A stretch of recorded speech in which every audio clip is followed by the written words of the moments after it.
বন্ধুরা, এই গল্পটি একটি মেয়ে রিচাকে নিয়ে, যে ড্যান্স করতে খুব পছন্দ করত, কিন্তু তার পরিবারের সদস্যরা যত তাড়াতাড়ি সম্ভব রিচার বিয়ে দিতে চাইছিল। আজকে রিচাকে দেখতে একটা ছেলে দিবাকর এসেছিল। যখন তারা একা কথা বলার পর রিচা বুঝতে পারে দিবাকর একজন ভালো ছেলে।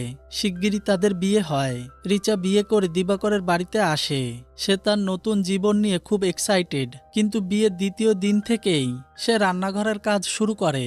সর্বপ্রথমে সে হালুয়া বানায়, তারপর সে আসবাবপত্র ধোয়। পরের দিন সে আর তার স্বামী রিচার বাড়িতে যায়। এখানে দিবাকর বলে, এটা কোনো ব্যাপার না, আমার মা রিচাকে ভালো রান্না করা শেখাবে। রাতে যখন সে রিচার কাছে আসতে শুরু করে, তখন রিচা বলে আজকে তার মুড ভালো নেই, কিন্তু দিবাকর সুযোগ বুঝে জোর জবস্তি আবার শুরু করে। এখানে অন্যদিকে রিচার শাশুড়ি ঘরের সব কাজ করছিল।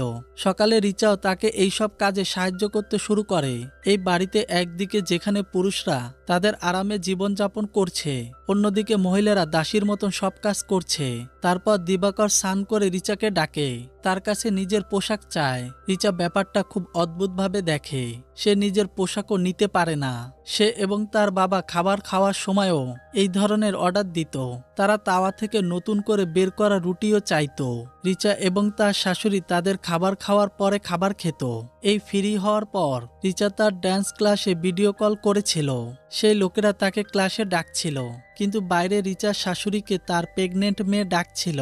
রিচার শাশুড়ি রিচাকে সবকিছু শেখানোর পর তার মেয়ের কাছে চলে যায় এবং পরের দিন থেকে রিচাকে সবকিছু সামলাতে হয়। যখন সে রান্না করে, তখন সে তার শ্বশুরের জন্য চাটনি পিষতে গিয়ে রিচার চোখে মরিচ ঢুকে যায়। এবার রিচা ফুড প্রসেসর দিয়ে চাটনি বানালো। তখন ফুড প্রসেসরের শব্দ শুনে খাবার খাওয়ার সময় তার শ্বশুর বলতে লাগলো, এটা কোনো শিলবাটি দেখা যায় না। সে চাটনি স্পর্শও করে না। রিচা সব কাজ শেষ করে বসে তার ড্যান্স ভিডিও দেখতে শুরু করে। সে গানের তালে তালে ড্যান্স করে করে আরো কাজ করতে শুরু করে, কিন্তু পিছন থেকে তার শ্বশুর এখানে এসে সে রিচাকে ড্যান্স করতে দেখে। অন্যদিকে দিবাকরের কাছে সময় মতো দুপুরের খাবার পৌঁছায়নি। রিচার দুপুরের খাবার তৈরি করতে সময় লেগেছে, এমনকি তার শ্বশুর তাতেও দোষ খুঁজে পায়। এটি বিরিয়ানি নয়, কুকারে বানানো পোলাও। দিবাকর বাড়িতে এসে বলে, আমি 12 থেকে 15 ঘন্টা কাজ করি, আর তুমি সময় মতো খাবারও পাঠাতে পারো না। রিচার শ্বশুরও তার স্ত্রীকে ফোন করে বলে, তোমার পুত্রবধূকে ঠিক মতন কাজ শেখাও। রিচা পরের দিন ইউটিউব দেখে তার শ্বশুরের জন্য পছন্দের বিরিয়ানি তৈরি করে, কিন্তু তাতেও তিনি বলে বিরিয়ানিতে লবণ কম হয়েছে। রিচা এতে ভেঙে পড়ে। রাতে তার স্বামী এসে বলে, বিরিয়ানি খুব ভালো হয়েছে, আমার কুড়ি ফুচকা খেতে ইচ্ছা করছে। রিচাকে এখন এটা বানাতে হচ্ছে। রিচার মা বলে, বেটা এইসব তোমাকে করতে হবে। আর সব কাজ শেষ করার পর রিচার স্বামীও তার ইচ্ছা অনুযায়ী তার সাথে সবকিছু করত।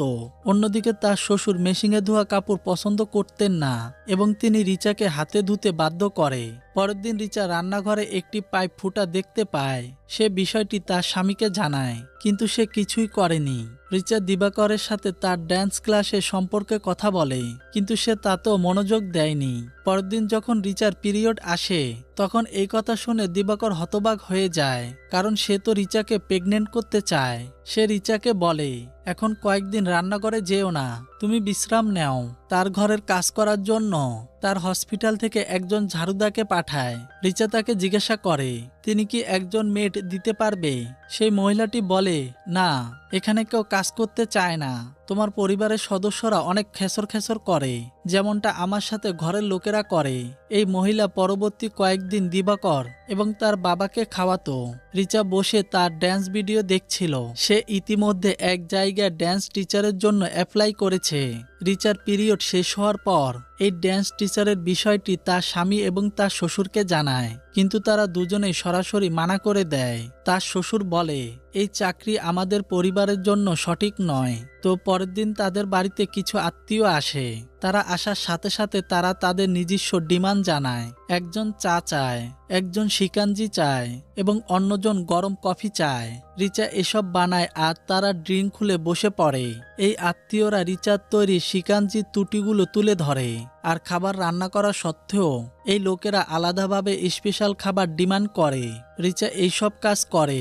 পরের দিনও সে ভোর 4টায় উঠে ঘরের সমস্ত কাজ সেরে ফেলে, কিন্তু যখন সে এইসব কাজ শেষ করে সে তার চাকরির ইন্টারভিউ দিতে যেতে লাগলে, তখন তার শ্বশুর তাকে বাধা দেয়, বলে তোমার শাশুড়িও পিএইচডি করেছেন, কিন্তু চাকরি করার পরিবর্তে তিনি তার পরিবারের যত্ন নেন, তোমাকেও তাই করতে হবে। রিচা এই কথা শুনে ভেঙে পড়ে, কিন্তু তারপর সে তার এক বন্ধুর বাড়িতে চলে যায়। এখানেও রিচার ড্যান্স প্রসঙ্গ উঠে আসে। রিচার বান্ধবীর স্বামীও সাপোর্টিভ ছিল, তাই তাকে দেখে দিবাকরও কাজ শুরু করে।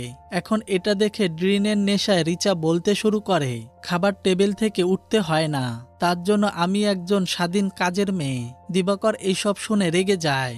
সে বাড়ি যাওয়ার সময় রিচাকে কিছু বলে না। রিচা তাকে বোঝানোর চেষ্টা করে।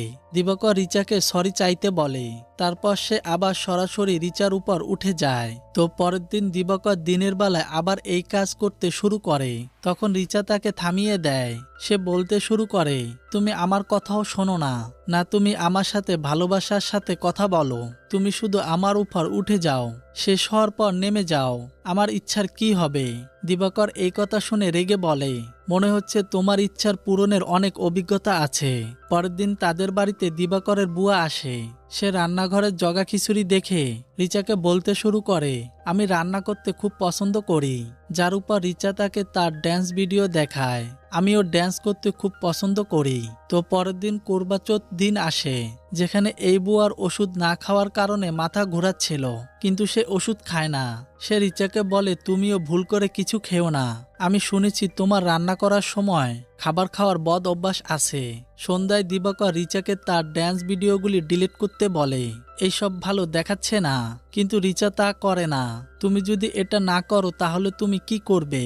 সে তার স্বামীর সাথে এভাবে কোরবাচৌথ উদযাপন করে। এর পরের দিন এসেছিল তার শ্বশুরের জন্মদিন। এখানে সব খাবার রিচাকে রান্না করতে হয়েছিল। তাদের বাড়িতে অতিথিতে ভরা। এই লোকটি এখানে আবার শিকাঞ্জি ডিমান্ড করে। সে সবার জন্য শিকাঞ্জি অর্ডার করেছিল, কিন্তু রিচা তো ভিতরে অন্য চিন্তায় ডুবে গেল। তারপর লোকটি দিবাকরের সাথে রিচার মতন ড্যান্স শুরু করে। এই স্টেপ কেবল তার স্ত্রীর। দিবাকর এটা দেখে রিচার উপর রেগে যায়। আমি তোমাকে ভিডিও ডিলিট করতে বলেছিলাম, তাই না? আর এই শিখাঞ্জি কখন আসবে? এখন রিচার ধৈর্য এখানেই শেষ হয়ে যায়। সে সমস্ত অতিথিদের শিকঞ্জির একই পানি ভরে দিল। রিচা রেগে গিয়ে একই পানি দিবাকরের উপর ঢেলে দেয়।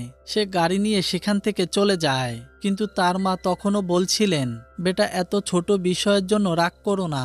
এমনকি তিনি রিচাকে তার ছোট ভাইকে পানি দিতে বলে, যা শুনে রিচা বলে, আমি কেন তাকে পানি দেব? সে কি নিজে পানি খেতে পারে না? রিচা বলে, তোমরা তোমাদের ছেলেদের নষ্ট করো। এরপর গল্পটা কিছুক্ষণ এগিয়ে যায়, যেখানে দিবাকর দ্বিতীয়বার বিয়ে করে আর রিচা তার ড্যান্স শুরু করে।